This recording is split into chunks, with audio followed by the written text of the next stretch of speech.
दोस्तों, आपने ये लाइन अक्सर सुना होगा कि जो भी हमारे साथ होता है वो अच्छे के लिए ही होता है। जब कुछ अच्छा होता है तब तो ऐसा बोलने की ज़रूरत भी नहीं पड़ती हमें। पर जब भी हम किसी मुश्किल दौर से गुजर रहे होते हैं तब सब हमें आकर यही बोलते हैं कि ये जो कुछ भी हो रहा है वो अच्छे के लिए ही हो रहा है। लेकिन वाकई जब अगर हम मुश्किल घड़ी से गुजर रहे होते हैं तो ऐसी हालात में हमारा ये मानना आसान होता है। मेरा यही मानना है, नो मैटर आप अपनी लाइफ में किसी भी दौर से गुजर रहे हो, उससे अच्छा और बुरा मानने के बजाय जैसी भी सिचुएशन है उस पर बिना कोई लेबल लगाए उससे डील करना सीख लें। मुझे हमेशा स्टीव जॉब्स की कनेक्टिंग द डॉट्स वाली बात बहुत ही अच्छी और रिलेटेबल लगती है। हम अपनी लाइफ में जिन भी परिस्थितियों से गुजरते हैं उसका हमारा व्यक्तित्व निर्माण करने में बहुत बड़ा हाथ होता है। हम हमेशा ऐसी चीज़ों पर तभी सोचते हैं जब हमारे साथ कुछ अच्छा नहीं हो रहा होता है। और मुझे एक बात तो कभी समझ में ही नहीं आती, जब इंसान की एक खुशहाल जीवन चल रही होती है तब तो हम भगवान से कभी ये नहीं पूछते कि हमारे साथ ही इतना अच्छा क्यों हो रहा, हमारा नसीब ही इतना अच्छा क्यों है। और जहाँ थोड़ी प्रॉब्लम आई लाइफ में हमारा रोना धोना शुरू हो जाता है, नसीब और भगवान को कोसने लगते हैं और हर घड़ी ईश्वर से बस यही पूछते रहते हैं, हमारे साथ ही ऐसा क्यों।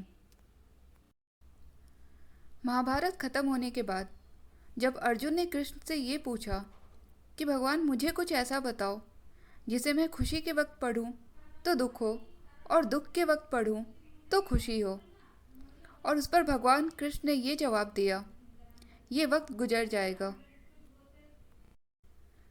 खुशी, गम, सफलता, असफलता, डिफ़िकल्टीज़, चैलेंजेस, ये सब पार्ट ऑफ लाइफ है। अगर आपको जीवन जीना है तो इन सब के लिए खुद को प्रिपेयर करना ही होगा। ऐसे बहुत से लोग हैं जो पता नहीं कितनी डिफ़िकल्टीज़ होने के बावजूद भी अपने हालातों से लड़कर अपनी कामयाबी की कहानी लिखी है। इसी की एक बहुत ही अच्छी जीती जागती उदाहरण है सिंधु ताई, जिन्हें 500 से भी ऊपर अवार्ड से सम्मानित किया गया है। उनकी जीवनी काफ़ी इंस्पायरिंग है और मैंने खुद उनकी जीवन से ज़िंदगी जीने के बहुत ही महत्वपूर्ण टिप्स सीखे हैं। चलिए उनकी कहानी की ओर बढ़ते हैं। वो 9 साल की थी जब उनका विवाह 35 साल के आदमी के साथ हुआ था। एक बार मजदूरी के पैसे ना मिलने पर उनकी कुछ गवर्नमेंट के लोगों से बहस हो गई। हालांकि उनकी जीत हुई और उन्हें उनकी मजदूरी के पैसे भी मिले, मगर इसकी बहुत बड़ी कीमत भी उनको चुकानी पड़ी।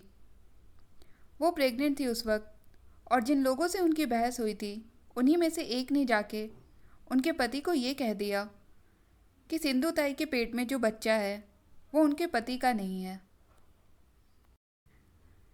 ये जानकर उनके पति ने सिंधु ताई के पेट पे लात मार दी और उन्हें गायों के बीच में मरता छोड़ दिया। मगर उन्हीं हालातों में उन्होंने अपनी बच्ची को जन्म दिया और जैसे तैसे करके अपनी जान बचा के वहाँ से निकली। उनका साथ देने के लिए ना तो कोई ससुराल का फैमिली मेम्बर उनके साथ था और ना ही मायके का।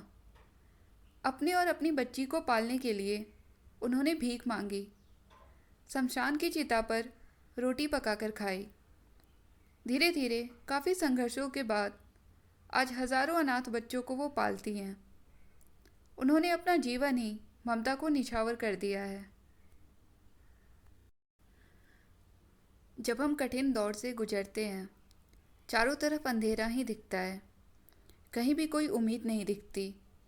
हमारे मन में यही ख्याल आता है कि हम सुसाइड कर लें, अपनी ज़िंदगी ख़त्म कर दें। पर अगर सिंधु ताई ने भी यही किया होता तो ममता की प्रतिमा नहीं बन पाती वो कभी भी। हम हर सिचुएशन से लड़ सकते हैं अगर जीने की उम्मीद ना छोड़े तो। अगर ईश्वर ने आपको इतनी खूबसूरत ज़िंदगी दी है तो उसी को अपनी मौत की भी जिम्मेदारी दे दो, बजाय खुद से अपनी ज़िंदगी ख़त्म करने के। सिंधु ताई के जीवन में अगर वो घटना नहीं घटी होती तो आज वो हज़ारों बच्चों की माँ नहीं होती। दोस्तों, अप एंड डाउन लाइफ के पार्ट हैं और हम इसे छुटकारा नहीं पा सकते। तो बजाय इस पर ध्यान देने के कि ये मेरे साथ बुरा क्यों हुआ, इसमें क्या अच्छा है, trust the gods plan and deal politely what ever it comes.